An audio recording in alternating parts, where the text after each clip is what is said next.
বেহাল রাস্তায় পথে নামলেন স্থানীয়রা। স্বাক্ষর সংগ্রহ অভিযানে প্রাক্তন কাউন্সিলর। দুর্গাপুরের ইস্পাত নগরের রাস্তার হাল চরম বেহাল। বিশেষ করে ৯ নম্বর ওয়ার্ডের রামকৃষ্ণ এভিনিউ, হর্ষবর্ধন এভিনিউ সহ বিস্তীর্ণ এলাকায় রাস্তায় গর্ত আর খানাখন্দে ভরা। প্রতিদিনই ঘটছে ছোট বড় দুর্ঘটনা, অথচ কর্তৃপক্ষ নির্বিকার। এমনই অভিযোগ এলাকাবাসীর। একাধিকবার লিখিত ও মৌখিকভাবে অভিযোগ জানানো হলেও কোনো সাড়া মেলেনি। অবশেষে আজ দুপুর ১:৩০ নাগাদ ক্ষোভ উগরে দিয়ে রাস্তায় নেমে পড়েন স্থানীয়রা। নেতৃত্ব দেন প্রাক্তন তৃণমূল কাউন্সিলর পল্লব নাগ। আন্দোলনের অংশ হিসেবে চলছে স্বাক্ষর সংগ্রহ অভিযান। পথ চলতি মানুষের কাছ থেকে জোর কদমে নেওয়া হচ্ছে স্বাক্ষর। রাজ্যের পঞ্চায়েত ও সমবায় মন্ত্রী প্রদীপ মজুমদার জানান, তারা ইতিমধ্যেই ইস্পাত কারখানাকে সতর্ক করেছে। নিশ্চিত হবে তাদেরকে সতর্ক থাকতে হবে। এই নগরে গড়ে তোলার যাদের সবথেকে অবদান, তাদের রক্ষণাবেক্ষণের দায়িত্ব তাদের। আশা করছে বৃষ্টি কমলেই রাস্তা মেরামতের কাজ শুরু হবে। টাউনশিপের মানুষের অসুবিধা হচ্ছে, এই বিষয়টা নিয়ে কি বলবো? না, ওরা নিশ্চিতভাবে ওনাদের এ ব্যাপারে সচেতন হওয়া উচিত। বিশাল এলাকা দেওয়া হয়েছিল রাজ্য সরকারের তরফ থেকে। এই শিল্প এবং শিল্প যারা পরিচালনা করবেন, যারা চালাবেন, তাদের যেসব আমাদের শ্রমিক আধিকারিক যারা থাকবেন, তাদের নগরী গড়ে তোলার জন্যে প্রায় ৪,০০০ একরের বেশি জমি দিয়েছিলেন আমাদের রাজ্য সরকার।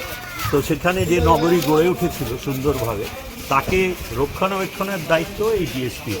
তাদের সচেতন করা হয়েছে। আমি আশা করব তারা দ্রুততার সঙ্গে, অবশ্যই এবারের আবহাওয়াটা একেবারে অদ্ভুত রকম আমাদের কাছে লাগছে। একটানা বহুদিন ধরে বৃষ্টি হচ্ছে, প্রবল আবহাওয়া উন্নত হলে আমি আশা করব দ্রুততার সঙ্গে এই পরিকাঠামোগুলোর উন্নয়নের দিকে ওনারা নজর দেবেন, যাতে নগরবাসী অনেক স্বাচ্ছন্দ্য বোধ করেন।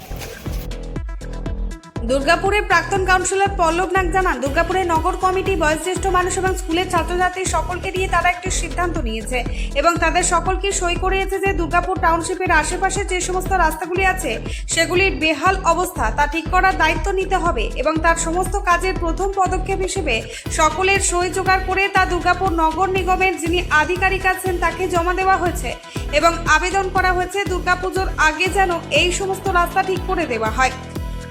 ওয়ার্ডের নাগরিক কমিটি এবং যারা বয়োজ্যেষ্ঠ মানুষ আছেন সবাইকে নিয়ে, স্কুলের ছাত্রছাত্রীদের নিয়ে, সকলকে নিয়ে দুর্গাপুর টাউনশিপ জুড়ে এবং বিশেষ করে ৯ নম্বর ওয়ার্ডে হর্ষবর্ধন, কনিষ্ক, আকবর, সেকেন্ডারি সব সমগ্র রাস্তাঘাটের অবস্থা প্রতিদিন খারাপ এবং প্রতিদিন অ্যাক্সিডেন্ট হচ্ছে। তাই আমরা আজকে সবাইকে নিয়ে আজকে সই সংগ্রহ করলাম। কালকে আমরা দুর্গাপুর নগর নিগমের যিনি মুখ্য আধিকারিক আছেন তাকে আমরা এগুলো জমা দেবো, যে দুর্গাপুজোর আগে কেন রাস্তাঘাটগুলো আবার থেকে ভালো হয়। এটা তো ডিএসপিকে জমা না দিয়ে ওখানে জমা দেবেন কেন? টেবিল না, এটা টেবিল, যেহেতু রাস্তাগুলো দুর্গ স্টিল প্ল্যান্টের আয়ত্তে। তো আমাদের যে ছোটো ছোটো রাস্তাগুলো সেগুলো দুর্গাপুর নগর নিগম আমাদের কাজ করে, কিন্তু আমরা দেখছি মেন রাস্তাগুলো কোনোভাবেই দুর্গ স্টিল প্ল্যান্ট কাজ করছে না। করলেও ৩ মাস ৬ মাস পর রাস্তাগুলো ভেঙে যাচ্ছে, কেন আমরা জানি না। তাই আমরা চাইছি পার্মানেন্ট একটা সলিউশন করতে, রাস্তাঘাটগুলো যেন সঠিকভাবে যেন রাস্তাগুলো তৈরি করা হয়। আপনার নাম? আমার নাম পল্লব নাগ। দুর্গাপুরের স্থানীয় বাসিন্দা চন্দ্রা সিং বর্মন জানান, রাস্তাঘাটের অবস্থা খুব খারাপ। দুর্গাপুরের এই রকম অবস্থা এর পূর্বে কখনো দেখা যায়নি। তবে রাস্তার জন্য টোটো থেকে শুরু করে বাইক সবারই যাতায়াতের খুব অসুবিধা হচ্ছে, বিশেষ করে অ্যাক্সিডেন্টের সম্মুখীন হচ্ছে।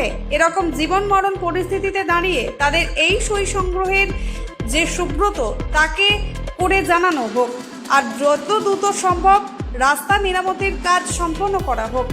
ইস্পাত নগরীর বেহাল রাস্তা নিয়ে ক্ষোভ দিন দিন বাড়ছে। আশ্বাস মিললেও মানুষ এখন বাস্তব পদক্ষেপ দেখতে চান। স্থানীয়দের দাবি, রাস্তাঘাট সংস্কারের কাজ দ্রুত শুরু না হলে আন্দোলন আরও জোরদার করা হবে। এখন দেখার বিষয় নগর নিগম ও ইস্পাত কারখানা কত দ্রুত উদ্যোগ নেন মানুষের দুর্ভোগ মেটাতে। দুর্গাপুর থেকে নিজস্ব প্রতিনিধির রিপোর্ট, অ্যাক্টিভিস্ট বাংলা।